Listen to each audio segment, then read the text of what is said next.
Nous retournons ce soir en Haute-Garonne où l'enquête continue au lendemain de l'effondrement du pont de Mirepoix-sur-Tarn. Le procureur confirme ce soir l'hypothèse que nous évoquions hier. Le passage d'un camion bien trop lourd semble être la cause apparente de l'accident. Un convoi dont le poids est estimé à plus de 50 tonnes, bien loin de la limite autorisée de 19 tonnes sur ce pont. Théo Manval, vous êtes sur place où des grues ont été installées. Il s'agit maintenant d'extraire de la rivière les différents véhicules. Oui, et pour cela, une immense grue est à l'œuvre. Elle est arrivée en milieu d'après-midi. Et depuis 16h30, les plongeurs de la gendarmerie ont tenté d'arrimer les câbles à la voiture, la Clio blanche tombée dans l'eau lors de la chute du pont et dans laquelle, vous le savez, une lycéenne de 15 ans a perdu la vie. L'objectif, c'était de sortir cette voiture du Tarn d'ici ce soir. Pas sûr que ça fonctionne.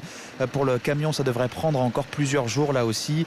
Et il faudrait aller vite, demande le maire de Mirepoix, Éric Auget, car une légère fuite de fioul a été détectée dans la rivière. Il a été relevé une toute petite irisation, certainement liée au carburant des véhicules. Voilà, donc il faut que ça aille relativement vite parce qu'il y a les stations de pompage d'eau potable à Villemur et voilà, il faut que ça soit fait rapidement. Station de pompage quelques kilomètres plus bas. Concernant l'enquête, le procureur de Toulouse vient de livrer les premiers éléments. Il confirme que le convoi sur le pont faisait plus de 50 tonnes.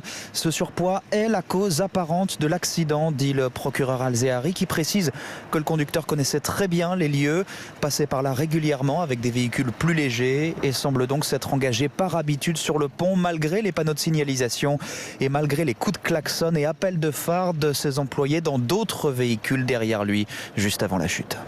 Théo Manval, envoyé spécial d'Europe 1 en Haute-Garonne.